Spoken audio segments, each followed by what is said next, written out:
Senator, thanks very much for coming in. Do you believe that Russia played an actual role in the delivery of those chemical weapons to kill those civilians, including a lot of children the other day, that they were involved or at a minimum knew about it? I would imagine that they would probably know about it since they are allies of Bashar Assad, but they're the ones that use the precision weapons against hospitals in Aleppo.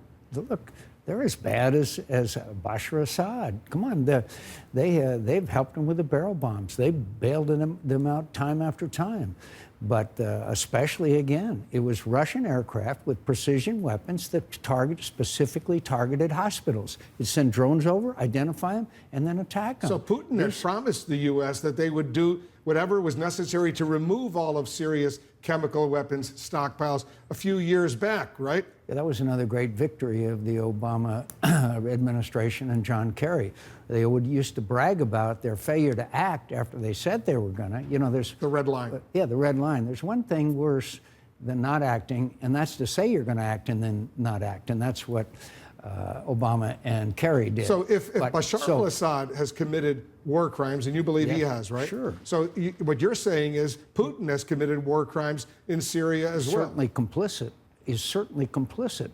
I'm sure you saw the front page story of the Wall Street Journal, a terrible story about the prisons in Damascus and the thousands of people that are starved and beaten and assaulted and killed. Look, this is really the quintessence of evil. We grow a little numb to it. And then we see these pictures which break the hearts of all of us, but that goes on every day. And I think it's terrible, but I also think it's terrible when a barrel bomb is dropped, which is filled with shrapnel, which flies in all directions and wounds and kills people as well. And frankly, one hell of a lot more people have been killed by barrel bombs than have been killed by chemical weapons. So let's draw a line and say, stop.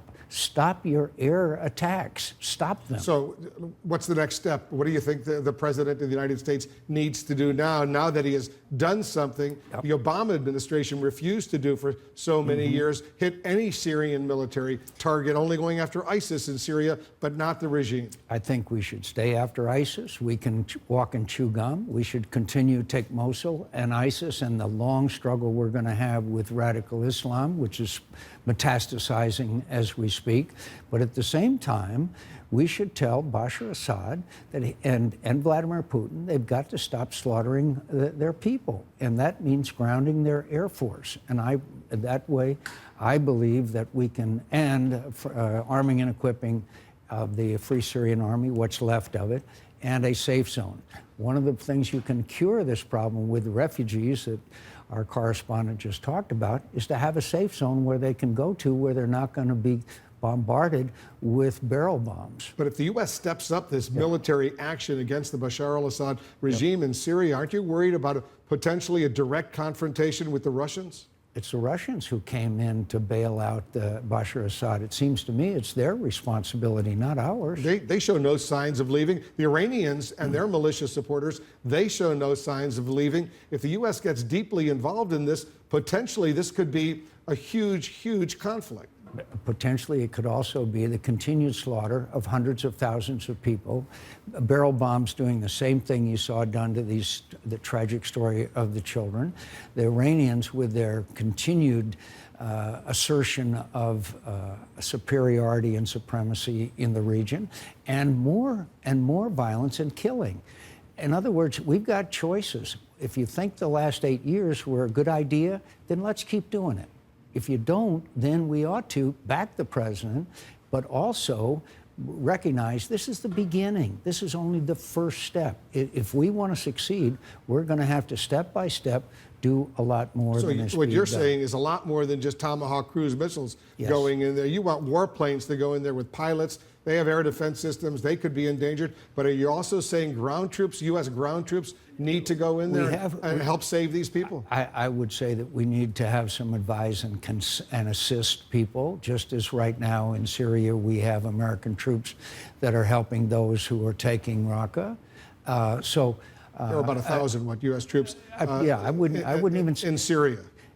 Bashar Assad would not be overthrown by American troops. It would by a trained and equipped Free Syrian Army from a safe zone that would prevail. The only reason why Bashar Assad is in power today is because of Russia and Iran, certainly not because of Syrians. So I think it's a good beginning. It sends a tremendously important signal. I'm glad the president did it.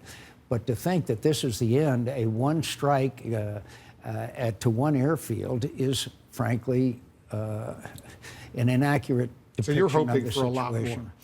Yes, but let's see. I think I'm hoping for more, and we need to do more, but let's see what the reaction is. Let's see what this is, as you saw from a person who came on your program. This has invigorated those people who have been subjected to Bashar Assad's cruelty now for 8 years without any real response. So let's take it step by step, but let's recognize this is only the beginning. Are we seeing a new Donald Trump? Because during his private years, during the campaign, during the transition, even early on in his presidency, he was always trying to make very, very nice to the Russians. And all of a sudden, he goes in there last night with these Tomahawk cruise missiles. And it could be, at least by proxy or indirectly, an attack on the Russians themselves. Wolf, there's a great deal of difference, as you know, between a candidate without the responsibility and the awesome responsibility of a president of the United States. And I talked to the president on the phone. He was deeply moved. When did you talk to the president? All of us were, the morning after it happened. And he was deeply moved, as all of us were, at the plight of those poor children. And you could see that in his remarks. And as President of the United States, you have to look at these issues in a more somber and sober way, and I think that's what he's doing. And he's surrounded by people who give him the best advice. I'm talking about his national security team, McMaster, Mattis, and Dan Coates, Kelly. Those are really good, strong people. It looks like he's been not just dramatically influenced by these pictures, but by these military advisors that you appreciate, that you admire. But I guess the whole notion of him so dramatically changing, this has been going on for 6 years. 400, maybe 500,000 people have been killed, and a lot of children have been killed, and millions have been made homeless. And the question is, where has he been all of these years? You've been concerned about that. He's been a candidate and not president. He's been president for 70 or 80 days or whatever it is. That's the length of time. For 8 years, Barack Obama sat by and watched this happen to much, and after 8 years of that, it's going to take more than one airstrike in one base in order to turn it around. But I think it's the right thing to do, but it's only the first thing to do. President Obama did ask Congress for authorization. He didn't get it from, you're giving me that, you're not impressed by that. I'm not impressed by that. The president told me and Lindsey Graham he was going to act. He didn't say he was going to go to Congress and ask for permission. He called us over in the Oval Office and said, "They've done it. I'm going to act, and you guys can count on it." So, and then of course, but he shouldn't have said it unless he was sure that he would get the approval of Congress. Wolf, if that was one of the reasons for him, one of the conditions for him to act. He should have never announced to the world that we were going to act. Tell me a little bit more about the phone conversation you had with the president. Did you emerge convinced the two of you were on the same page as far as Syria is concerned?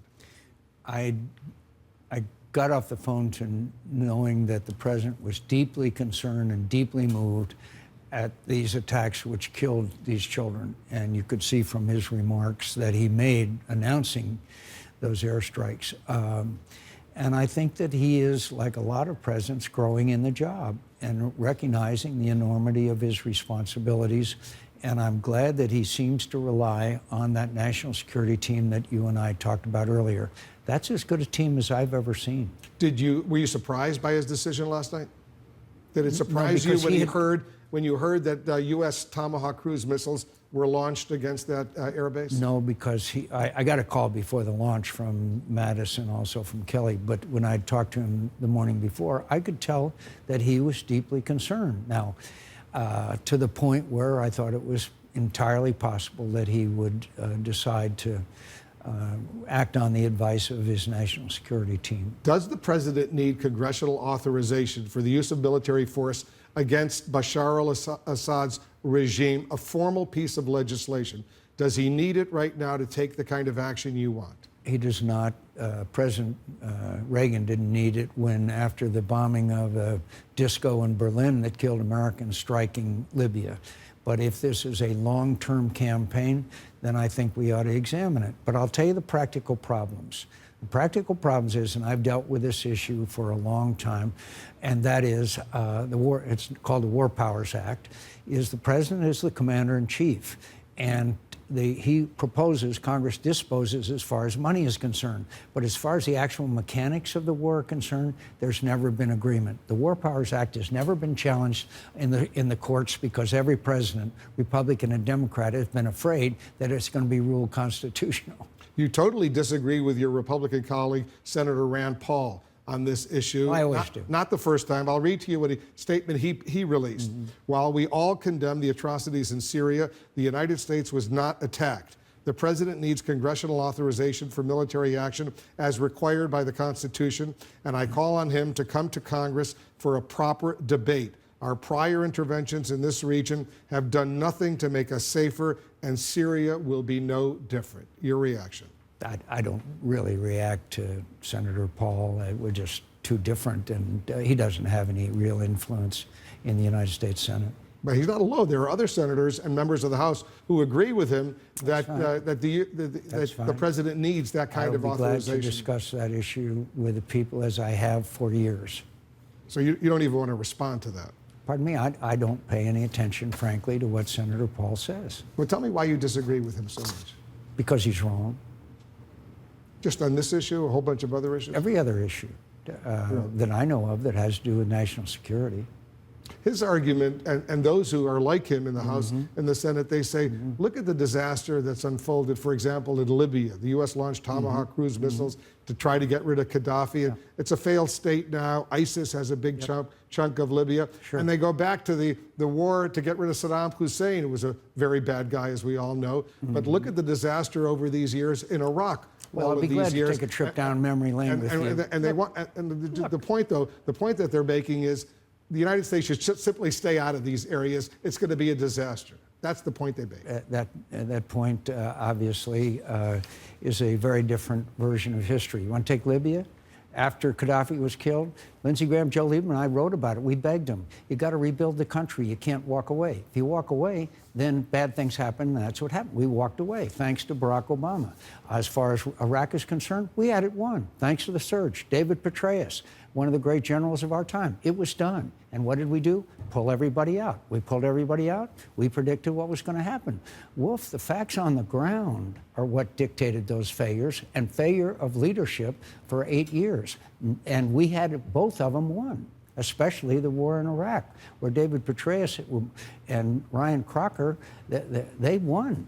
And Iraq was doing fine. And then they decided to pull everybody out. By the way, Afghanistan, 15 years later, our commanding general in Afghanistan says what? We're in a stalemate. We're in a stalemate. Why? Because their strategy was don't lose, okay?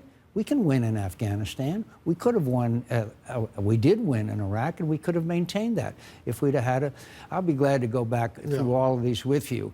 But the fact is, if the United States had not intervened in Afghanistan, then obviously we would have then allowed the attacks of 9/11 to go unanswered. I don't think most of Americans wanted that to happen. I think everybody wanted to go after bin Laden and Al-Qaeda in Afghanistan. Sure. But then Iraq came into the picture, and then Libya, and all of these other. Let's not go down memory lane right now. But I do want you to respond. I do want you to respond to Hillary Clinton, what she said today about the president's action. Listen to this.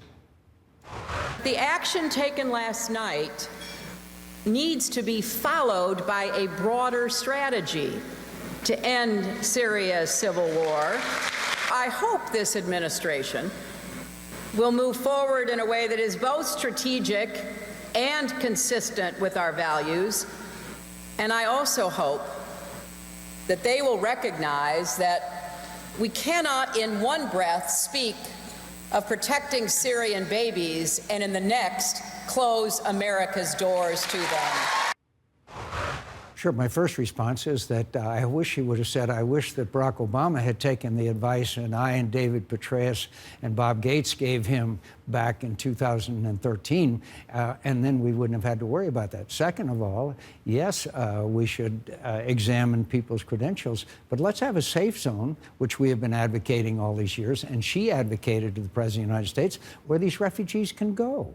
And let's protect them. Should President Trump reverse his position on barring Syrian refugees from coming to the United States? I think he is correct in saying that people should be vetted, but, and I believe our interpreters especially should be able to come to this country, and I think there ought to be significant vetting, but win the conflict. The refugees are the result of failed policies and failed leadership. They're not the cause of it.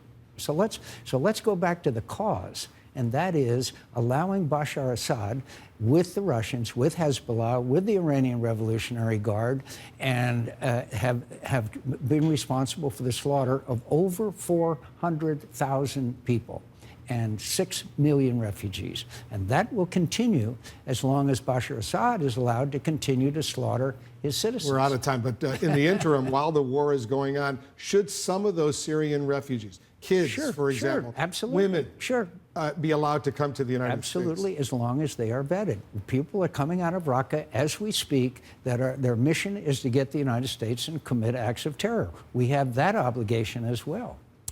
Senator McCain, good to have Always you here in enjoy this our situation. exchanges. No, exchanges are very good. I appreciate it very much, and we welcome you back anytime. Thanks, Will.